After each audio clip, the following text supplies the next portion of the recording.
जय जिनेन आदाब। मेरा नाम अरुण कुमार जैन है। मुर्शिदाबाद औरंगाबाद से आए हैं। मेरा क्वेश्चन है, जो नया मस्जिद बन रहा है और कब्रिस्तान है और ईदगाह है, उसमें मेरा मन हुआ है कि हम इसमें जमीन या पैसा रुपया दें। मेरा मन चाहता है, लेकिन उन लोग बोलते हैं कि हम लोग गैर मुसलमान से कोई चीज़ नहीं लेते हैं। क्यों? इस्लाम में लिखा हुआ है आदमी आदमी को प्यार करो। भाई का सवाल है कि वो चाहते हैं कि मस्जिद बनाने के लिए अपनी ज़मीन दे ईदगाह के लिए, और मुसलमान कहते हैं कि हम गैर मुसलमान की मदद नहीं लेते। क्यों? क्या इंसान भाई नहीं है? भाई साहब, गैर मुसलमान की मदद लेना इस्लाम में हराम नहीं है, लेकिन कुछ शराइत है कुछ चीज़ों के लिए। मिसाल के तौर पे मस्जिद बनाने के लिए कुछ शर्त है।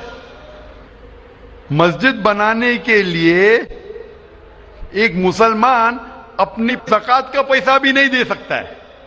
ज़कात एक मुसलमान के लिए फर्ज है कि वो 2.5% अपनी बचत का, हर कमरी साल वो 2.5% अपनी बचत का जो निसाब के ऊपर है, 85 ग्राम सोने के ऊपर है, उसे ज़कात देना चाहिए। और ज़कात की कई शराइत है कि फ़ुकारा को देना चाहिए, गरीब को देना चाहिए, मसाकिन को, मुअल्ला और फुतुल कुलूब, गारिमून जो कर्जदार है, वगैरह वगैरह, इब्न सबील। लेकिन इसके अंदर ये मुसलमान अपनी ज़कात का पैसा मस्जिद के लिए नहीं दे सकता है, क्योंकि मस्जिद एक मुसलमान का फर्ज है कि वो अपने पैसे से बनाए, और ज़कात का पैसा भी इसमें इस्तेमाल नहीं हो सकता है, अपने बाकी पैसे से बनाए। ज़कात का पैसा की कैटेगरी लिखी गई है सूरह तौबा में, सूरा नंबर 9 आयत नंबर 60 में, कि ये 8 कैटेगरी को आप ज़कात का पैसा दे सकते हैं, मस्जिद बनाने के लिए नहीं। क्योंकि मस्जिद एक फर्ज है, मुसलमान खुद अपने पैसे से, ना कि ज़कात से, अपने बाकी पैसे से जो सदका हो या बाकी पैसे से, ना कि जो गरीबों के लिए जो पैसा महफूज है, जो 8 कैटेगरी है उसके लिए महफूज है, वो पैसे में से आप मस्जिद बनाने के लिए नहीं दे सकते। ये एक शर्त है।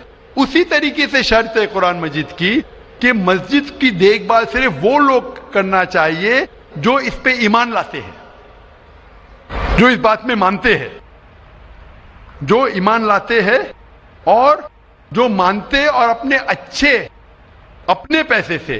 तो अगर कोई गैर मुसलमान अगर इस पे ईमान नहीं लाता है तो मस्जिद के लिए इस्तेमाल नहीं किया जा सकता है। मिसाल के तौर पे मैं कहूंगा कि यहां कई जगह है अपने हिंदुस्तान में जिसे कहा जाता है कैंटोनमेंट एरिया।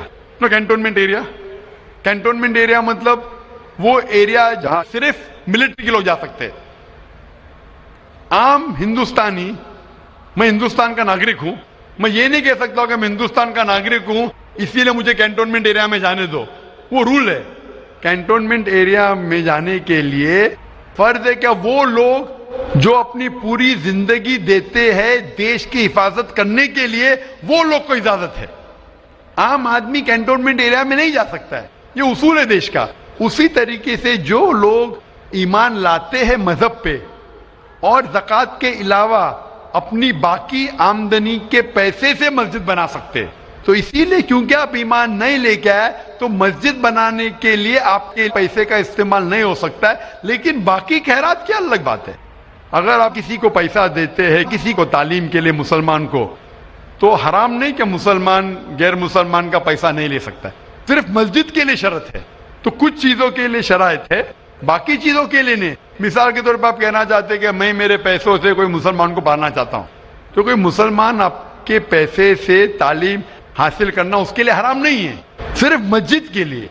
अगर आप चाहते हैं कि आपका पैसा मस्जिद में इस्तेमाल हो तो पहले आपको मुसलमान बनना पड़ेगा, आपको ईमान लाना पड़ेगा, फिर ही आप, क्योंकि आप अगर जिस चीज में ईमान नहीं लेके आते, आप अगर ईमान नहीं लेके आते कि हमको एक ईश्वर को मानना चाहिए, हमको सलाह पढ़ना चाहिए, तो उसी तरीके से अगर आपको ईमान आ जाएगा कि ये मस्जिद सही इबादत की जगह है, और मैं इस पे यकीन करता हूं, फिर आपका पैसा ले सकते हैं, वरना नहीं। Hope that answers the question. आपका दूसरा सवाल। दूसरा सवाल है ये, हम लोग जो गाय का दूध पीते हैं वो वेज है कि या नॉन वेज है? भाई का सवाल है कि हम गाय का दूध जो पीते हैं वो वेज है कि नॉन वेज है। साइंटिफिकली गाय वेज है कि नॉन वेज है? भाई साहब, हम लोग जानते हैं नॉन वेज है। गाय नॉन वेज है ना? हाँ। तो उसका दूध वेज होगा या नॉन वेज होगा? नॉन वेज, लेकिन हम लोग का धर्म में वो देवी है। हाँ, अभी उसके ऊपर बाकी सवाल आ गया ना। आपका पहला सवाल था कि दूध नॉन वेज है क्या वेज है, तो मैंने पूछा गाय नॉन वेज है क्या वेज, आपने कहा नॉन वेज, तो दूध भी नॉन वेज होगा। तो साइंटिफिकली दूध नॉन वेज है, लेकिन क्योंकि दूध के बिना आपकी जिंदगी नहीं गुजर सकती है, तो दूध को लोग ने वेज कर दिया। आप समझे ना? दूध के बिना जिंदगी गुजरना मुश्किल है, तो दूध को वेजिटेरियन कह दिया। तो मेरे तकरीर में जो मुनाजरा हुआ था मेरा एक जैन के साथ कि गोश्त खाना इंसान के लिए हराम है कि हलाल है। हम भी जैन है। मालूम है आपका नाम जैन है? तो एक मुनाजरा हुआ था with the president of the Indian vegetarian congress, mister Rashmi bhai Javeri, वो प्रेसिडेंट थे। तो एक मुनाजरा हुआ कि गोश्त खाना इंसानों के लिए हराम है कि हलाल है। और मुनाजरे में मैंने साबित किया कि गोश्त खाना इंसान के लिए हराम नहीं, अच्छा है, साबित किया। और उसमें यह भी कहा कि दूध नॉनवेज है, लेकिन सारे वेजिटेरियन दूध पीते, क्यों? आप समझ रहे ना? तो दूध साइंटिफिकली इज नॉन वेजिटेरियन। आपने कहा क्या है, हमारी देवी है। आप अगर पढ़ेंगे, जैसा मैंने कहा कि न तस् प्रतिमास्ति, उस ईश्वर की कोई प्रतिमा नहीं, कोई अक्स नहीं। आप समझे ना? कोई अक्स नहीं, कोई पिक्चर नहीं, कोई पेंटिंग नहीं, कोई फोटोग्राफ नहीं। तो ये वेद के मुताबिक ये गलत हो जाता है। आप समझे ना? लेकिन फिर भी मैं जानता हूं कि कई किताबों में, क्योंकि हिंदू किताबें दो किस्म की है, श्रुति और स्मृति। श्रुति वो किताब जो भगवान की तरफ से आए, वेद और उपनिषद। स्मृति वो किताब जो इंसानों ने लिखी है। तो श्रुति होती जो ईश्वर की तरफ से है, और एक होती है स्मृति जो इंसानों ने लिखी है। तो मैं जानता हूं कि कई हिंदू मजहबी किताबों में, खुसूसन स्मृति में, ऐसी चीजें लिखी है जो श्रुति के खिलाफ है। ये आप देखेंगे, गाय आपकी देवी है, वो आप वेद में नहीं पाएंगे, आप नीचे वाली किताब में पाएंगे। तो जब भी कोई ऊंची या नीचे किताब में टकराव हो, तो हमें मानना चाहिए ऊंची किताब। कुरान इस्लाम की सबसे ऊंची किताब है। कुरान से कोई भी किताब टकराई तो हमें कुरान में मानना चाहिए, उस किताब में नहीं। आप समझे ना? तो इसी तरीके से अगर आप वेद में पढ़ेंगे, वेद में लिखा है कि खुदा का कोई अक्स नहीं, तो अगर वो मानेंगे तो हमें मानना पड़ेगा कि खुदा का कोई रूप नहीं।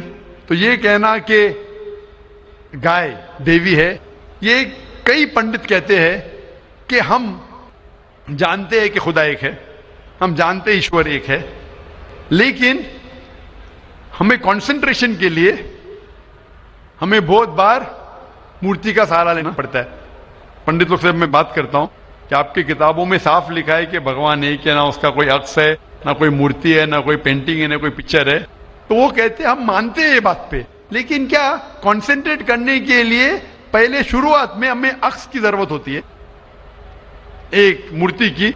जब हम हायर कॉन्शियसनेस पे पहुंच जाते, उस वक्त हमें जरूरत नहीं पड़ती। तो मैं उनसे कहता हूं, मुसलमान हायर कॉन्शियसनेस पे पहुंच गए, हमें कोई अक्स की जरूरत नहीं, हम ईश्वर को डायरेक्ट मानते हैं, डायरेक्ट इबादत करते हैं। तो इसी तरीके से कभी भी टकराव होता है मजहबी किताबों के अंदर, तो ऊंची किताब को मानना चाहिए नीची किताब के बनिस्बत। तो ऊंची किताब में लिखा है कि ईश्वर का कोई अक्स नहीं है। आप समझे ना? फिर भी आप देखेंगे लोग अपनी मजहबी किताब को नहीं मानते। तो मेरा यही कहना है लोगों से, चाहे मुसलमान हो, जैसा मैंने कहा कि कुरान को समझ के पढ़ो, मैं कहता हूं हिंदुओं से कि आप भी वेद को समझ के पढ़ो। मैं कहता हूं इंडियन गवर्नमेंट से कि संस्कृत कम से कम हिंदुओं के लिए फर्ज करो, तो हिंदू कम से कम संस्कृत पढ़ सकेंगे, अपने मजहब के करीब आएंगे और हिंदू मुस्लिम भी करीब हो जाएंगे। क्योंकि संस्कृत पढ़ेंगे तो आपको पता चलेगा कि आपकी किताब में क्या लिखा है। तो कोई भी पंडित आपको घुमाएगा नहीं, फिर पंडित घुमाएगा तो बोलेंगे तो हवाला दो कोई है। आप समझे ना? अरे बहुत से हिंदू मेरे जो सुनते मुझे अपने पंडित से पूछते गए मुसलमान है जो ऐसा करता है, बोलते अरे अरे वो मुसलमान को सुनो मत। अरे क्यों नहीं सुनो भाई? मैं अगर हवाला गलत दे रहा हूं तो आप आके पूछ सकते मुझे कि आपने जो हवाला दिया वेद का गलत है। मैं इंसान हूं, गलती कर सकता हूं, आप समझे ना?